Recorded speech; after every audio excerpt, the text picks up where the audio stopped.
शैलपुत्री मां हिमालय की पुत्री दक्ष प्रजापति हैं। पूर्व काल में यह दक्षपति की पुत्री सती थीं। शिव जी को यज्ञ में भाग न देने पर और उन्हें न बुलाने के कारण सती ने अपने पति शिव का अपमान समझा और वो शिव का अपमान सहन न कर सकी। योग अग्नि के द्वारा यज्ञ कुंड में ही सती ने अपने प्राण त्याग दिए और हिमानी के रूप में हिमालय के घर जन्म लेकर ही शैलपुत्री के रूप में अपने नाम को प्रकाशित किया और उसी नाम से प्रसिद्ध हुई। हे राजन, मैं आपकी तपस्या से बहुत प्रसन्न हूँ। सुनो राजन, तुमने मन वचन कर्म से जिस श्रद्धा अनुसार यह कठोर तप किया है, उससे तुम्हारे मन में जो भी अभिलाषा है वो अवश्य ही पूर्ण होगी। ये आदिशक्ति जो ब्रह्मा, विष्णु और शिव का भी सृजन करती हैं, जो संसार हेतु भूता है, उत्पत्ति और संहार करती हैं, जो महामाया और महामेघा और सर्वस्वरूपा हैं। सुनो राजन, मैं तुम्हारे यहाँ शैलपुत्री के नाम से जन्म लूंगी। और फिर महाशक्ति ने अपने वचन के अनुसार हिमालय के यहाँ कन्या के रूप में जन्म लिया। सुंदर कन्या के दर्शन कर हिमालय और उनकी पत्नी की प्रसन्नता का ठिकाना न रहा। चारों तरफ खुशियां ही खुशियां मनाई जाने लगी। हर तरफ मंगलाचार होने लगे। राज दरबार में भी खुशियों भरा संगीत बजने लगा।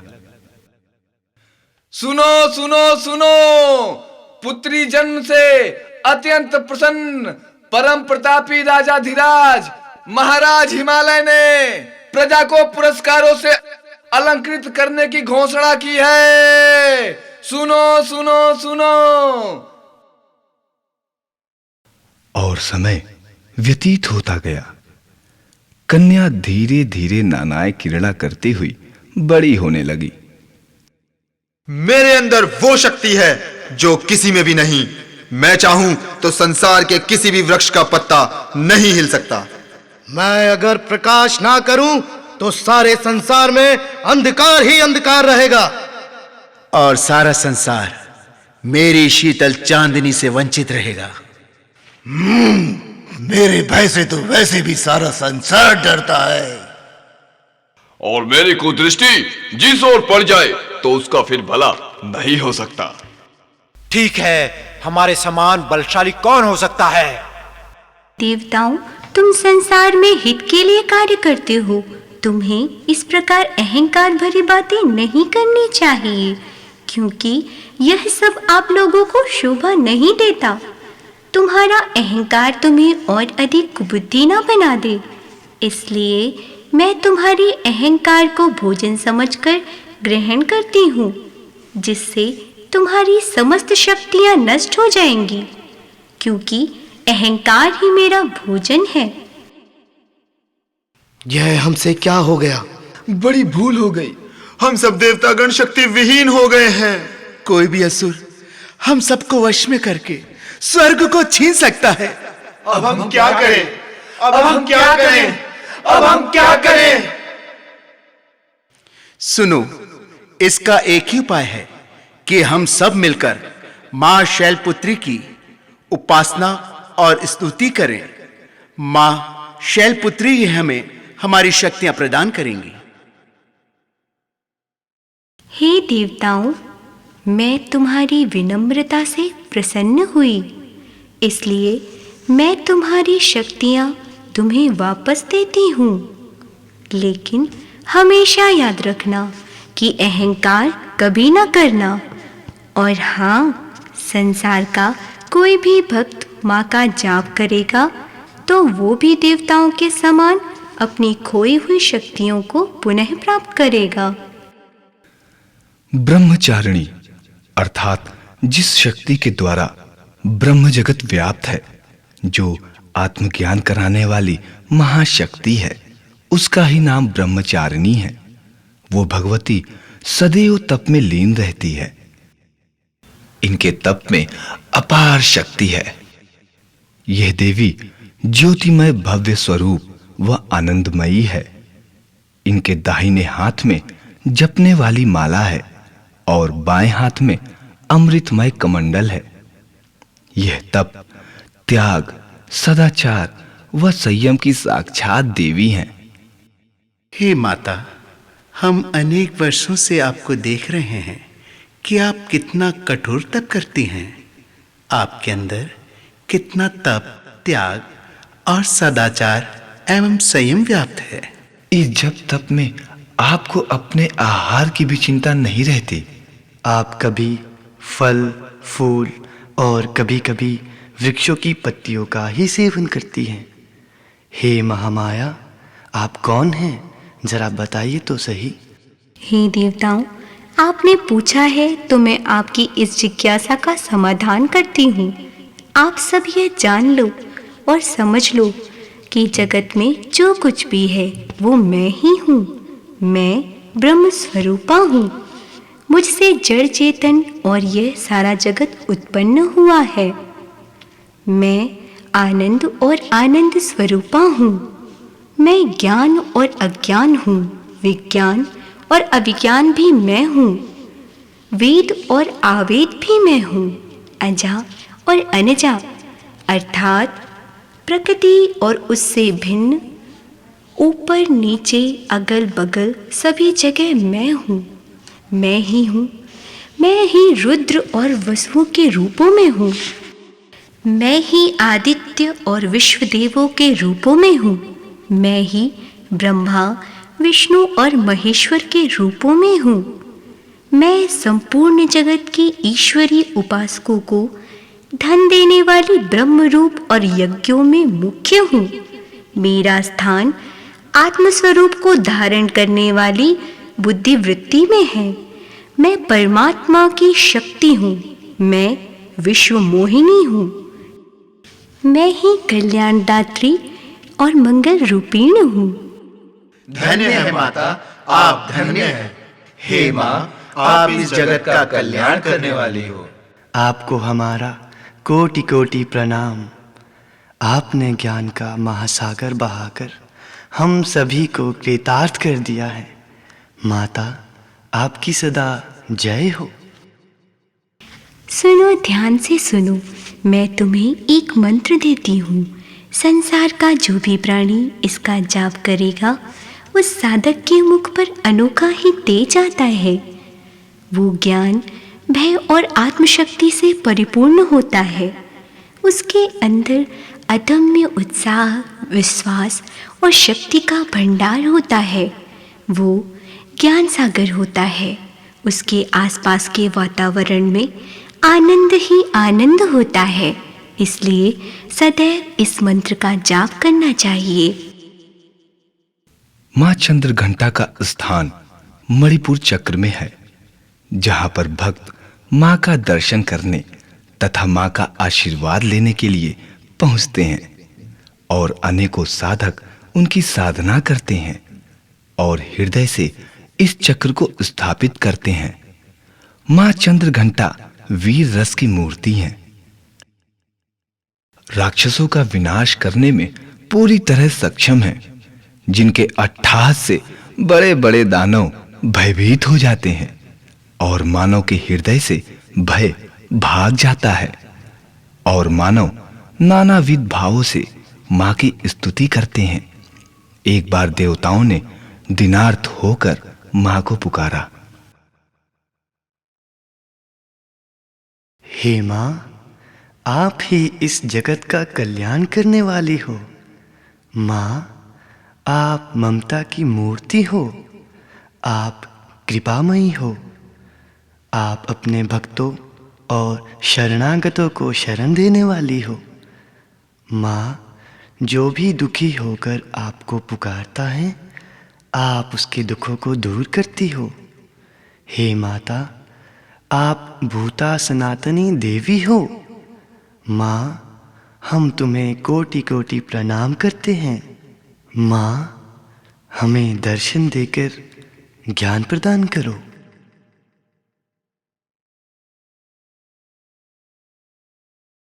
हे देवताओं, जिस सद्भावना से तुमने मुझे स्मरण किया है वह तुम्हारे लिए और समस्त मानव समाज के लिए हितकारी होगा।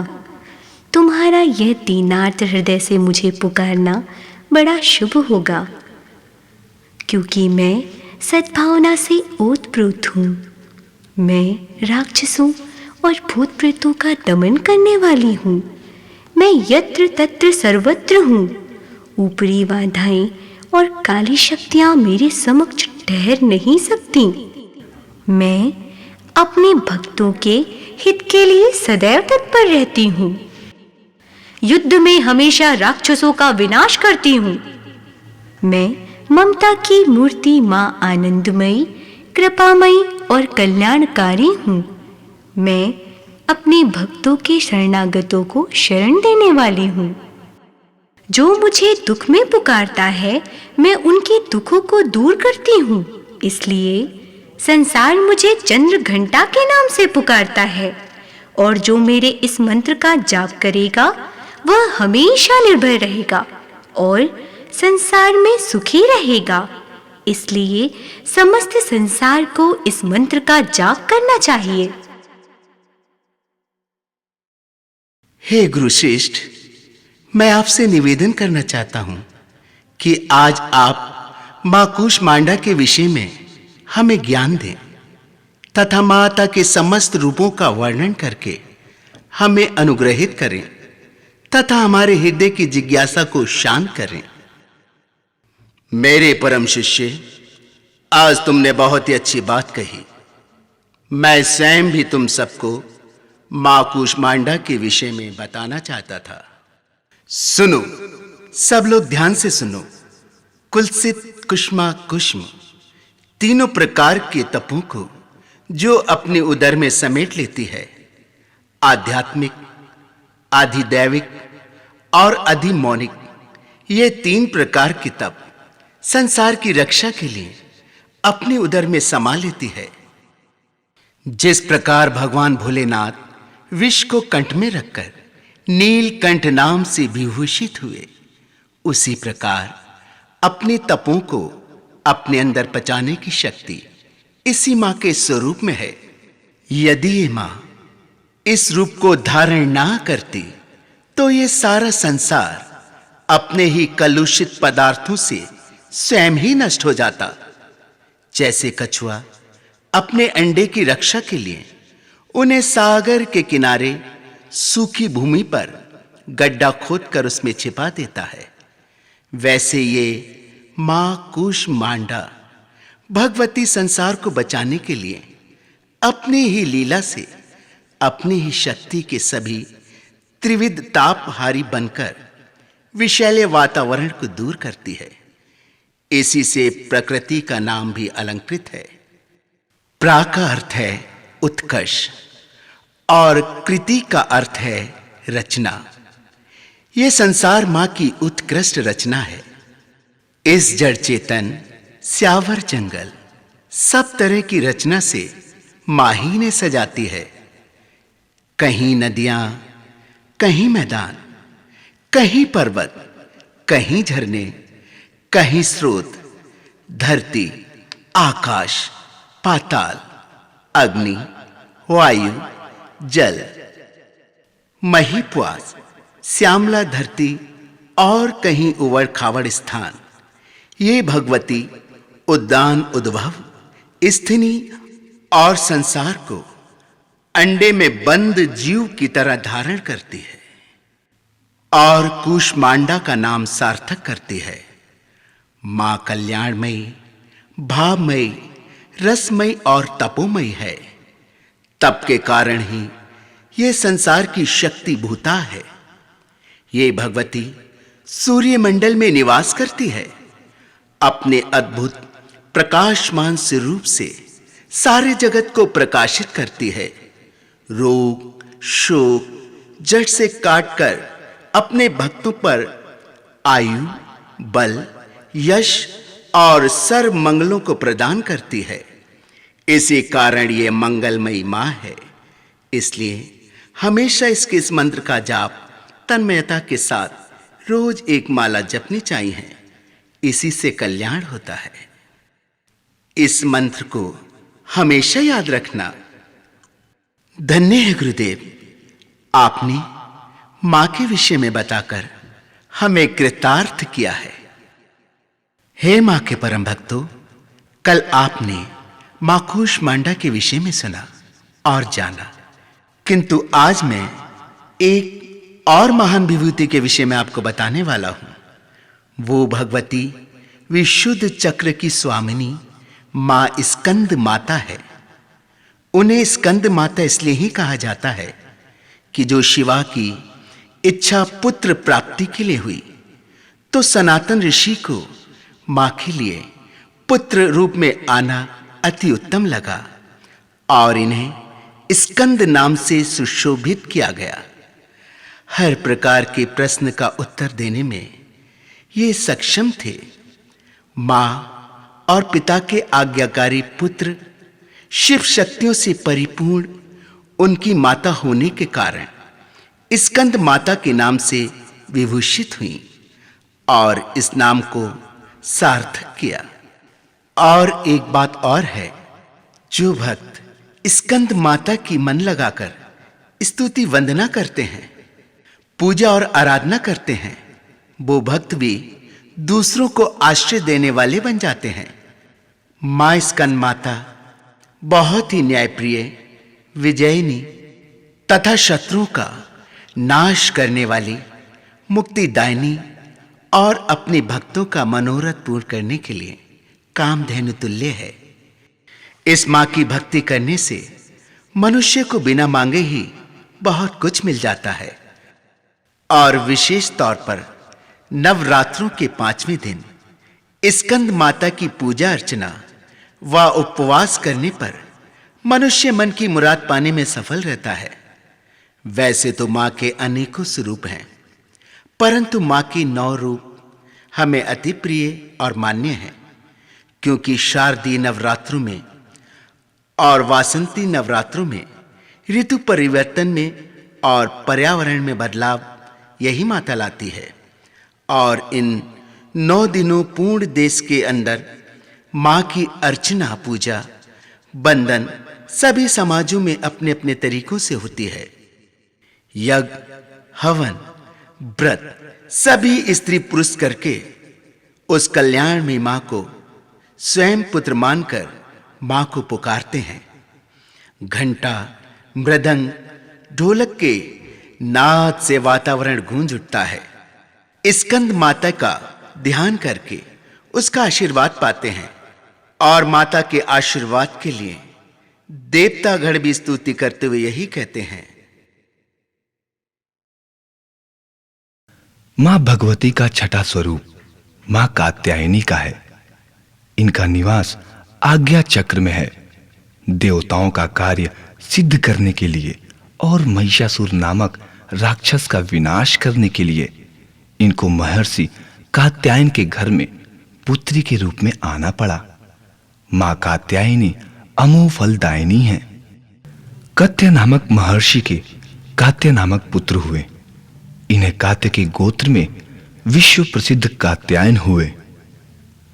उनकी तपस्या, त्याग और निष्ठा से प्रभावित होकर मां भगवती को पुत्री के रूप में आना पड़ा।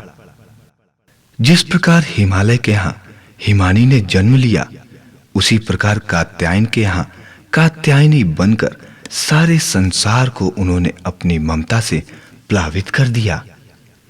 राक्षसों के विनाश के लिए तथा महिषासुर को उचित दंड देने के लिए मां भगवती को आना पड़ा।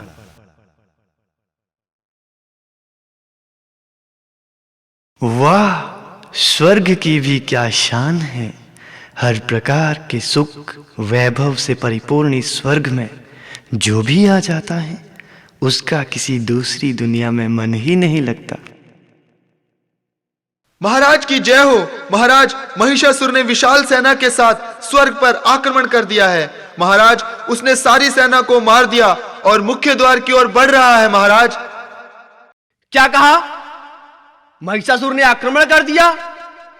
चलो सब तैयार हो जाओ, महिषासुर को हम मुंह तोड़ जवाब देंगे। वह आज हमारे हाथों से नहीं बच सकता। आक्रमण! आक्रमण करो, कोई भी बचकर नहीं जाना चाहिए।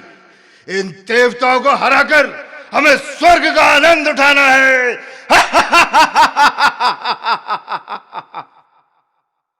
सावधान महिषासुर, जहां से आए हो वहीं लौट जाओ।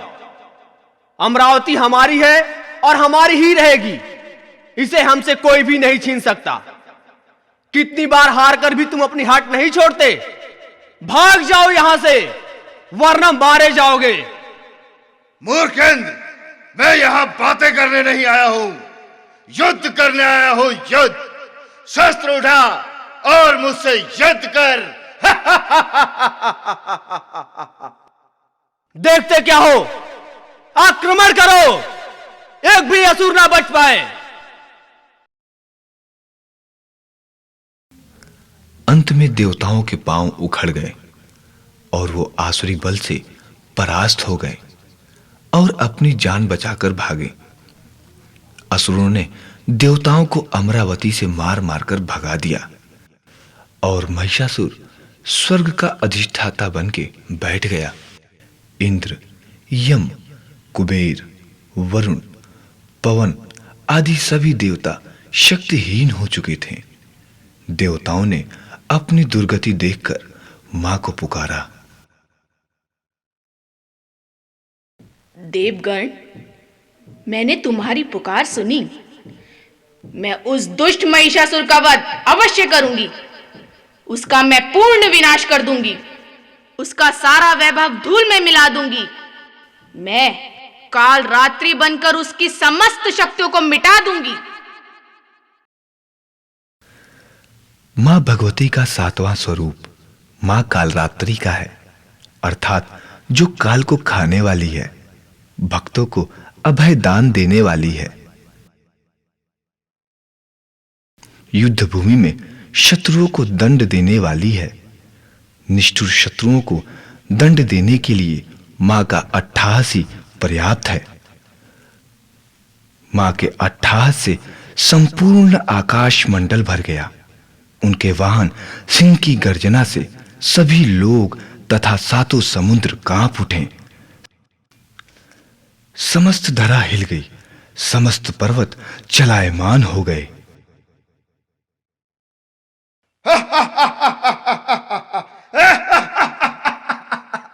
अरे, यह तो एक साधारण सी नारी है। यह मेरा क्या बिगाड़ सकती है, जिसको बड़े से बड़ा बलशाली योद्धा परास्त नहीं कर सका। किसी भी देवता में इतनी शक्ति नहीं जो महिषासुर को परास्त कर सके। और तुम जैसी साधारण नारी मेरा क्या बिगाड़ सकती है? ओ दुष्ट महिषासुर, मैं साधारण नारी नहीं हूं। मैं तेरी मृत्यु हूं। याद कर दुष्ट, तूने नारी के हाथों से मरने का वरदान मांगा था ना? अब मरने के लिए तैयार हो जा। ओ मोर, तू अब बच नहीं पाएगी। कितनी भी शक्तियों का प्रयोग कर ले, लेकिन तू मुझे नहीं मार पाएगी, क्योंकि तू अभी मेरे बल और पराक्रम को नहीं जानती है। मेरी विशाल भुजाओं की ताकत को नहीं पहचानती है। मेरे अनेक रूपों का नाश करके तू क्या समझती है कि तू मुझ पर विजय पा लेगी? लेकिन तू मेरी नजर में आज भी वही साधारण नारी है, वही साधारण नारी। ओ दुष्ट, तेरे बदलते स्वरूप का नाश होने पर भी तू घमंड में फूल रहा है, पागल हाथी की तरह चिघाड़ रहा है। तू कितने भी रूप बना, किंतु मेरे हाथों से नहीं बच पाएगा। तू अवश्य ही मृत्यु को प्राप्त होगा। जब तक मैं मधु पीती हूं, तब तक क्षण भर के लिए तू और गरज ले। मेरे हाथ से मारे जाने के बाद अब देवता भी शीघ्र गर्जना करेंगे। हे मां, आप समस्त संसार की पीड़ा का नाश करने वाली हो। आप ही संसार का सृजन और पालन करने वाली हो।